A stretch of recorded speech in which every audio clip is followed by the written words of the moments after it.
Hi everybody.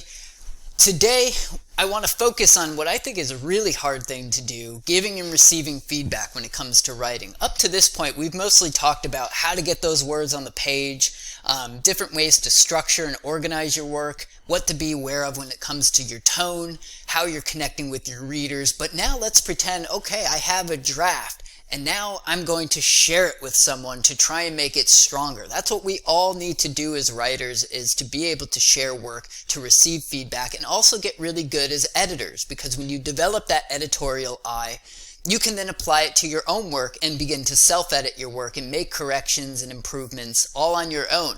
But I also want to really focus today on, what to keep in mind when you open up to a reader, and how to absorb that and how to give out that feedback in an effective and respectable way, because it's a really hard thing to do.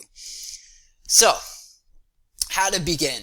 I think the first thing we need to keep in mind when it comes to writing and sharing our work with people we may not know, and sometimes people we know really well, like friends and family members, is we need to let our guard down. No matter who we're sharing our work with, we can't go into it thinking that my work is perfect.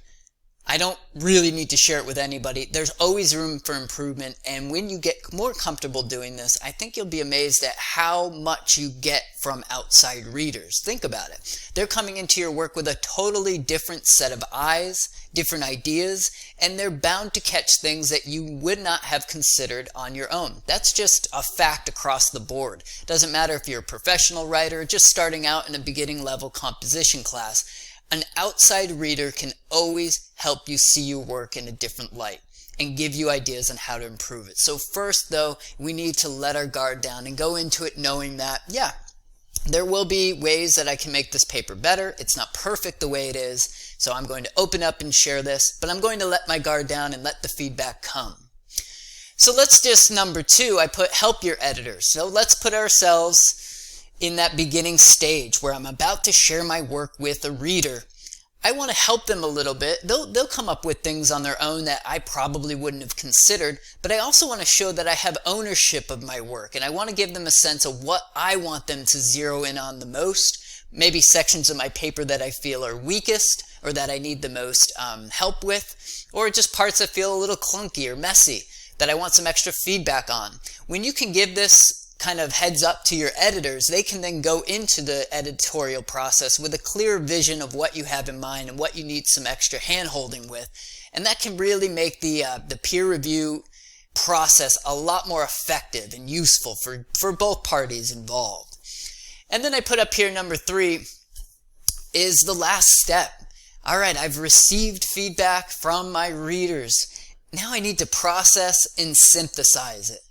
That's a really hard, because at first you'll notice, this is too much, I can't do this, my paper is doomed, there's so much I need to change according to my editors. But chances are, after you get over that initial shock, and sometimes it does feel like a shock, you need to then process and make the next step, which is to really think about, how can I use this feedback now, actually use it in the work that I've created to make it better? How can I actually give these little tips and tricks? How can I weave them into my own work to make my paper better? And that sometimes doesn't happen overnight. That's a process, so that's okay. Be okay with that. What not to do. I think it's important to cover the things that you don't want to do during a peer review anytime that you share work with a reader. First off, never close off and reject across the board what your readers give you. That's the most damaging thing you could do during a peer review, is to go into it like we talked about. It's all good. It's perfect. I don't want to put any more work into it. I just like it the way it is. Well, your paper will suffer. The finished product, no way will it be as strong as if you were to go into the process open-minded and flexible and receptive to whatever feedback is coming at you. It's very tempting sometimes, I think, especially if you're new to this, sharing your work, to be very kind of closed. I'm not going to pay attention to that. No, I don't need to do that. But sit with it a little bit and you'll see, hey, this is actually very good stuff. I can make this paper better based on what I'm getting from these readers, compared to if I was just closed off and rejecting everything that came back to me. Don't ever view a peer review as an attack. I really stress to editors is you want to go in and make concrete comments, changes that need to be made or that you feel that need to be made or suggesting. But you shouldn't, on the other side of this, view it as an attack. This is strictly one of the most sacred things you can get as a writer is constructive criticism on your work. So think of it more as a gift. It's never an attack. And you want to keep this in mind as an editor as well. It's a very kind of fragile time when you open your work, so be cognizant of the tone you're using when you give feedback to somebody, but also when you receive it back. No matter how big the improvements are or drastic that they feel in the beginning, don't view it as an attack. This is a total gift that you're receiving, and really be thankful for your editors for pointing out what they have. And like I always say, never think your work is already perfect. Nobody who goes into a peer review has a flawless draft that doesn't, even if it is really solid, I'm sure there are parts that can be punched up a bit. Maybe there's some research that could be woven in more smoothly. Maybe there's some surface errors that need to be ironed out. But there's no way that your work is always perfect. Now let's switch to the other side of this. What about when you are the editor? How do you make the peer review effective? What can you do? Well, you don't want to only give praise. That's very tempting, right? Oh, this paper was so good. I loved it. And then the writer gets that and thinks, great, but what can I do with that? How do I use that praise? There's really no substance there that I can use and run with to make my paper better. So you don't want to leave your writer in that position where you're just telling them paragraph after paragraph that everything's great. Every paragraph in a paper has something that you can comment constructively on. When you are making those comments, you don't want to use vague wording. I think you should use more detail here. Go deeper. What kind of detail would make it more effective to you as an audience member, as a reader? What did you want to see in that paragraph? Maybe there's a story in the paragraph that just cut off too short. Well, elaborate here, but again, what do you want to see when it comes to that story? What other details would be good? Get as detailed as you can. You're really trying to give your reader the clear sense of what needs to happen here so that they can go back to their own private desk and use that feedback. And it's not helpful if it's vague.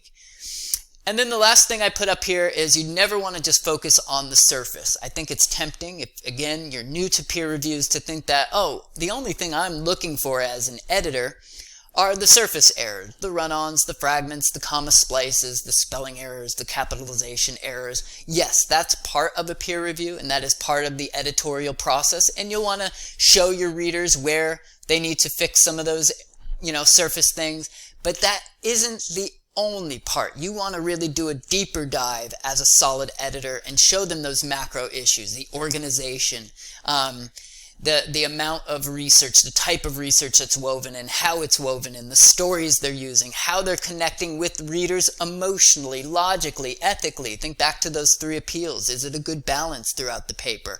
There are big, meaty questions that you can get into that run way deeper than just those surface errors. But of course, you'll also want to focus on those surface errors as well. So you want to have both things going on, the surface and also those deeper questions to bring to the table. Incorporating feedback. So now I've received all this feedback from my peers, and let's say the class, you have 20 peers, or maybe you just have 3 people that have commented. No matter what, it's going to feel like a lot in the beginning.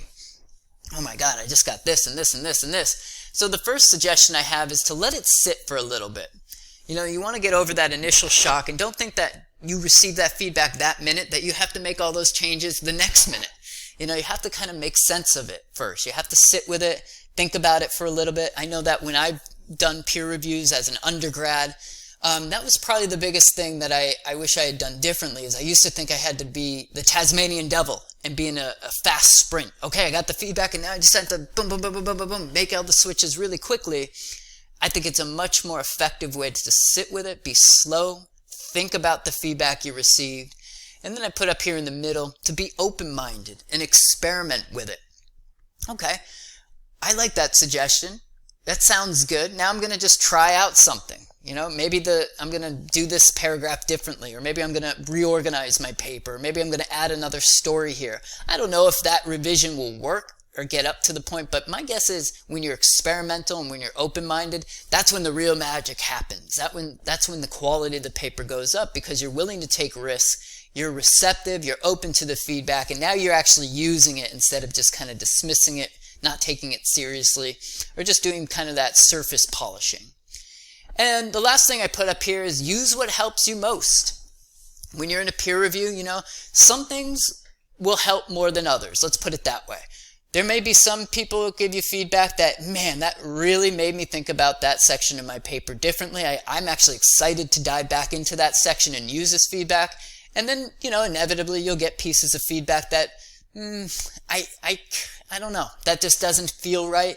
And that's okay. This is, at the end of the day, your house that you're building from the ground up, no matter what the writing assignment is.